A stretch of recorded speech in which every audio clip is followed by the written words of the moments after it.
سلام بچه‌ها، خوش اومدید به یه ویدیو دیگه از کانال من، یعنی میلاد سیاه‌سفید. در خدمت شما هستم با یه بحث جذابی که این روزا خیلی داغه.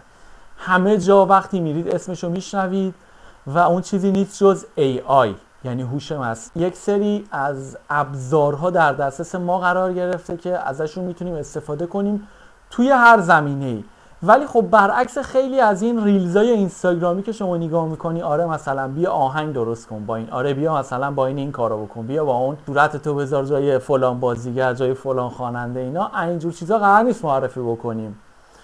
و چیزی که خیلی خیلی من دوست دارم بهتون معرفی بکنم، شاید به دردتون بخوره، اون هم تو زمینه تولید محتوا و شاید به طور کل توی روزمره‌تون، توی استفاده شخصیتون، یک ابزاری باشه که خیلی به دردتون بخوره و اون چیزی نیست جز بذار اسمشو دقیق بهتون بگم. اسمش هست توپاز ویدیو AI. حالا این توپاز ویدیو AI چی هست براتون توضیح میدم. میاید ویدیوهایی که مثلا نمونهشو میخوام بهت بگم، یک سری از ویدیوها هست با دوربین‌های قدیمی گرفتین، خیلی قدیمی، کیفیت زیادی نداره ولی برای شما ارزش بالایی داره. خیلی دوست دارید که بتونید دوباره این ویدیو رو کیفیت بالاش رو ببینید یا اصلا استفاده بکنید جایی. خب به خاطر همین این هوش مصنوعی یا این نرم افزار میاد این کمک رو میکنه، شما بتونید، این اختیار رو به شما میده که بتونید این ویدیوها رو آپسکیل بکنین، انهانس بکنین و به اصطلاح کیفیتش رو برید بالا. خیلی ساده بخوام بهتون بگم. حالا چجوری عمل میکنه این قضیه جلوتر بهتون توضیح میدم بچه‌ها. من یک سری ویدیو با فرمت های مختلف انتخاب کردم، دادیم به این هوش مصنوعی، دادیم به این نرم افزار. این نرم افزار اومده مثلا از کیفیت 480p تبدیلشون کرده به 1080p، یعنی به فول HD تبدیلشون کرده. به خاطر همین میخوایم بریم ببینیم که چقدر دیتیلش تأثیر داشته، چقدر توی کیفیتش تأثیر داشته، چقدر کاری کرده که به دردمون بخوره یا به طور کل به دردمون نخواهد خورد. تصاویری که از این نرم افزار قرار ما دریافت بکنیم. بریم برگردیم یکم این ویدیوها رو ببینیم، بیشتر در مورد این قضیه صحبت بکنیم.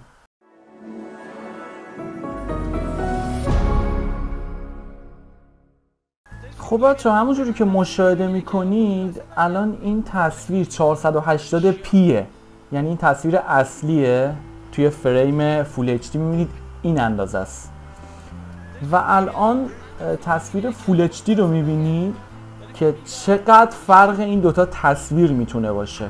حالا یکم میریم جلوتر، همونجوری که میبینید الان دوتا تصویر رو کنار هم دیگه گذاشتم براتون تا بتونید ببینید چقدر تفاوت داره اینا با هم دیگه. و چیزی که خیلی جالبه اینه که توی دیتیل، توی جزئیات، شما مثلا توی تصویر اصلی که سمت چپ دارید مشاهده میکنید یک سری از دیتیل ها رو از دست دادید. یعنی شما نگاه که میکنید اون طرح روی لباس و چه بدونم مدل دوربین و مثلا نوشته ها اینجا خیلی واضح تره توی سمت راست، اگه بتونید دقیق روش زوم بشید و مشاهده بکنید. حالا باز دوباره یکم میریم جلوتر، توی ویدیوی بعدی میبینیم که رنگ ها هم فرق میکنن، صورت و اون خطوطی که روی صورت هستش خیلی دقت بکنید متوجه میشید. الان از لحاظ نور هم حتی من فکر میکنم یه مقدار این تغییر کرده و بهبود یافته به اصطلاح. حتی الان توی این تصویر اگه مشاهده بکنید توی سمت چپ یه مقدار مشکل وضوح داریم، یه مقدار مشکل فوکوس داریم به اصطلاح، ولی توی تصویر سمت راستی همه چی وضوح داره، همه چی واضحه و حتی من پشت سوژه رو میتونم ببینم، همه چی اوکیه و به نظر من تصویر قابل قبولی هستش. تصویری هستش که الان میتونیم استفاده بکنیم و به اصطلاح به کار بگیریمش.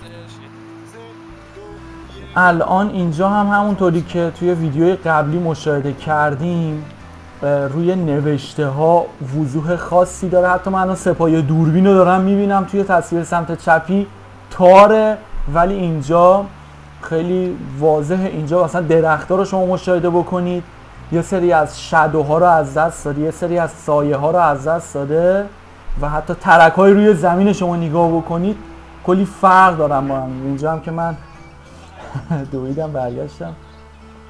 اینجا توی زوم عملکرد این هوش مصنوعی رو میتونیم ببینیم با هم دیگه بچه‌ها، که الان این تصویر زوم شده با دوربین و تصویر سمت چپ رو میبینید تصویر تاریه که فقط شما یه سری خطوط میبینید، ولی توی تصویر سمت راستی میبینیم من مثلا اون درخت‌ها و شاخه ها و نمیدونم اون برگا همه چیز وضوح داره توی تصویر سمت راست.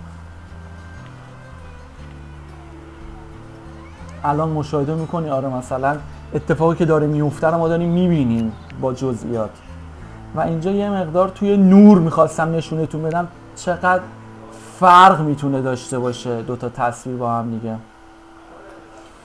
اینجا هم که به وضوح مشخصه دیگه صورت ها، رفلکت هایی که هستش خیلی هم عالیه واقعا. شما میتونید اینجا مشاهده کنید دوتا تصویر که کنار هم دیگه گذاشتم، میتونید ببینید چقدر فرق میتونه داشته باشه. و اینم بگم که تصویر سمت چپی بزرگ شده بچه ها، یعنی خودم توی نرم افزار 2 برابر کردم، تقریبا 2 برابر و نیم، تا بتونیم در کنار تصویری که به اصطلاح انهانس شده بذاریم. و اینجوری که هست میبینید حتی توی پیراهنی که این دوستمون پوشیده، پیراهن سبزی که داره، مثلا سبزه توی سمت چپی یه جور دیگه است هستن، ولی سمت راستی خیلی واضح تره، حتی رنگ ها شارپ تره. این خیلی به نظر من فرق کرده. اینجا صورت ها رو میبینید، تو صورت ها خیلی فرق ایجاد شده واقعا. باز دوباره یه سری دیگه از تصویرها رو داریم که اینجا باز هم میخوام بهتون نشون بدم توی خطوط بچه ها خیلی معلوم میشه. یعنی شما رزولوشن رو که میخواید بررسی بکنید ببینید چقدر میتونه فرق داشته باشه، شما توی خطوط میتونید این قضیه رو ببینید به چشم. یعنی با چشم غیر مسلح هم خیلی راحت الان داریم مشاهده میکنیم، میبینیم که مثلا این نوری که هستش، این آدمایی که هستن، این نفراتی که هستن، خیلی واقعا الان صورتاشون مثلا تو سمت راست معلومه ولی تو سمت چپی آنچنان وضوحی نداره. باز دوباره اینجا ما نور رو نگاه میکنیم، یه مقدار توی نورش هم این فرق کرده، یعنی این سمت چپیه به قرمز میزنه، این ور بیشتر نارنجی شده سمت راست. و میبینی الان توی سمت راستی ما دیتیل بیشتری رو داریم، یعنی اینجوری نبوده که این کلا توی تصویر نیست، توی تصویر بوده ولی خب به خاطر بیت ریت پایین و نمیدونم سنسوری که مثلا یه محدودیت هایی داره، یه سری چیزها رو ما از دست میدیم. مثلا نوشته روی لباس شما دقت بکنی، دوباره نوشته این تیشرت هم شما دقت بکنی، خیلی فرق داره سمت راستیه با سمت چپیه. تو سمت چپیه یه لایه تاری انگار روی تصویر وجود داره، ولی توی سمت راستی همه چیز واضح تره. و خب یه سری جاها هم بچه‌ها به نظر من این قضیه رو غیر واقعی میکنه، مثلا خطوط صورت رو انیمیشن تور میکنه، یعنی بخوام بهتون خیلی ساده بگم، ولی باز هم جوری هستش که بتونیم ازش استفاده بکنیم با 2-3 تا فیلتر و اینا، به نظر من خیلی طبیعی تر میشه. اینجا مثلا رنگ ها رو واقعا میتونیم ببینیم به چشم بچه‌ها، خیلی فرق کردن. نمیدونم حالا متوجهش میشید یا نه. و نوشته ها رو شما باید دقت بکنید، از نوشته ها میتونید وضوح تصویر رو ببینید. میبینی الان مثلا سمت چپی تو مانیتور هیچی معلوم نیست، سمت راستی ما تازه داریم میبینیم مانیتور چی داره نشون میده. خیلی جالبه. و توی این تصویر یه جایی که به نظر من نتونست کاری انجام بده به خاطر اینکه تصویر موبایله بچه‌ها. تصویر سمت چپی تصویر موبایل هستش، تصویر سمت راستی به نظر من خیلی افتضاحه صورتی که درست کرده برای ما. توی این تصویرم من سعی کردم یه تصویر خیلی بی‌کیفیت تری رو استفاده بکنم که اصلا با تبلته و میبینید که نتیجه خیلی خوبی نداده بهمون و در نتیجه شما میتونید ببینید که باید تصویر خوب داشته باشید که تصویر خوب هم بتونید بگیرید. به نظر من کافی بوده، بریم برای مابقی صحبت ها. خب بچه ها همون جوری که دیدیم و مقایسه کردیم ویدیوها رو با هم دیگه، من یه چیزی هستش که به شخصه بخوام تجربه خودم رو بگم. ما قبلا این کار رو انجام داده بودیم، یعنی فیلمی که ساختیم 4K تو 8K کلا از همین تکنولوژی استفاده کردیم. ما اومدیم یک ویدیویی رو گرفتیم با کیفیت 4K، چون دوربینی داشتیم که 4K میگرفت. البته بماند که الان گوشی های جدید دیگه 8K دارن میگیرن، گوشی های میان رده هم حتی 4K براتون میتونن بگیرن، ولی من یه دوربینی داشتم که این 4K میگرفت، تصویرها رو با اون گرفتیم. گفتیم به جای اینکه دوربینمون رو عوض کنیم تست بکنیم ببینیم که میتونیم آیا این رو بزرگترش بکنیم و کیفیت بیشتری ازش بکشیم بیرون، که دیدیم هم میشه هم نمیشه. چند تا مسئله هست باید بچه‌ها در موردش دقت بکنید اگه میخواید این نرم افزارها رو استفاده بکنید. اونم اینه که هوش مصنوعی برای شما چیزی رو خلق نمیکنه توی این قضیه، یعنی نمیاد از خودش بذاره، میاد یک سری از خطوطی که میبینه رو پررنگ ترش میکنه و یک سری از دیتیل هایی که داره، یک سری از اطلاعاتی که توی تصویر هست ولی به خاطر اینکه حالا سیستما قدیمی بوده چه بدونم اومده کمپرس کرده و نمیدونم هزار تا اتفاق افتاده روی تصویر، به خاطر همین نتونسته که یک سری از جزئیات رو به شما نشون بده و این هوش مصنوعی، این توپاز به اصطلاح میاد این کار رو انجام میده. توپاز ویدیو ای آی میاد برای شما میگرده تک تک فریم ها رو انهانس میکنه، میاد درستش میکنه، بازسازیش میکنه و اطلاعات از دست رفته اون فریم رو بازیابی میکنه به اصطلاح.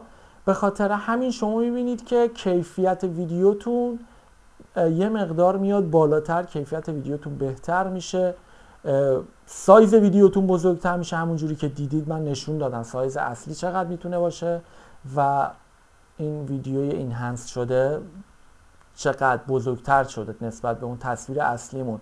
ولی خب این به اصطلاح هوش مصنوعی، به اصطلاح که نه، این هوش مصنوعی، این نرم افزار کاری میکنه شما هم ویدیوتون رو بزرگ کنید، هم کیفیتتون رو از دست ندید، همین که جزئیاتی رو توی تصویرتون گم نکنید، جزئیاتی از تصویرتون زده نشه یا تصویرتون جزئیاتی رو از دست نده.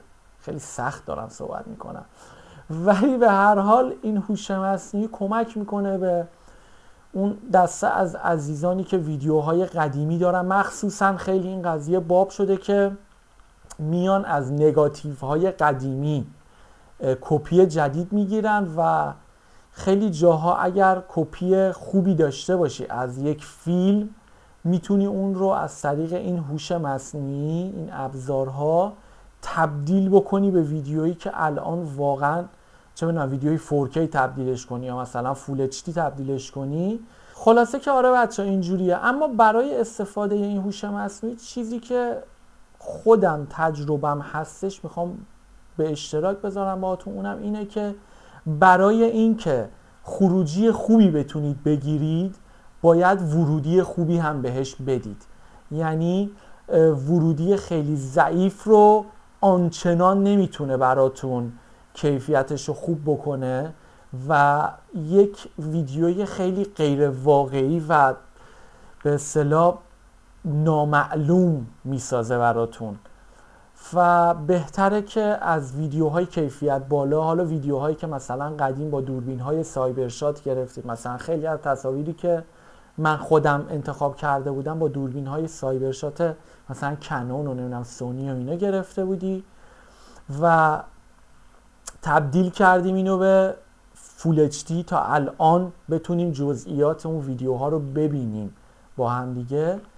تمام توضیحات رو دیگه روی تصویر بهتون دادم، خودتون دیدین، دوتا تصویر رو در کنار هم دیگه گذاشتین و دیگه انتخاب آخر رو میسپارم به خودتون تصمیم بگیرید که استفاده بکنید یا نکنید. و اینم بهتون بگم بچه‌ها، نسبت به چیزی که از نرم افزار میخواید، از 1 دقیقه تا 10 دقیقه تا چندین ساعت تا 3 روز حتی شاید طول بکشه. مثلا اگه 4K رو به 8K بخوای تبدیل کنی، 8K رو مثلا بخوای به 4K تبدیل بکنی، یا مثلا حتی با این نرم افزار میتونی شما مثلا 30 فریم رو به 60 فریم تبدیل بکنی. به خاطر همین این بستگی به خود نرم افزار داره که چقدر بهتون تایم میده و بستگی به اون چیزی که شما از نرم افزار میخواید.